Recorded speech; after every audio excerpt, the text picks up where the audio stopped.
న్యూఢిల్లీ పర్యటనలో భాగంగా మంత్రి తుమ్మల నాగేశ్వరరావు భారత్ మండపంలో జరుగుతున్న ప్రపంచ ఆహార సదస్సులో పాల్గొన్నారు.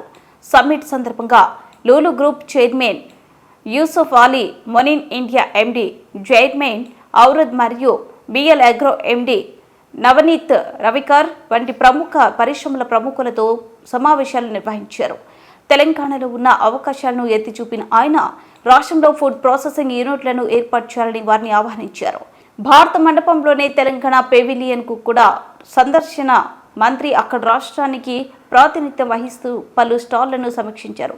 చివరగా గౌరవనీయులైన మంత్రి న్యూఢిల్లీలోని లీలా ప్యాలెస్లో డెలాయిట్ ఇండియా నిర్వహించిన growth with impact government summit కి హాజరయ్యారు. లీడర్స్ టాక్ సెషన్లో వికసిత్ తెలంగాణ అనే అంశంపై ఆయన ప్రసంగించారు.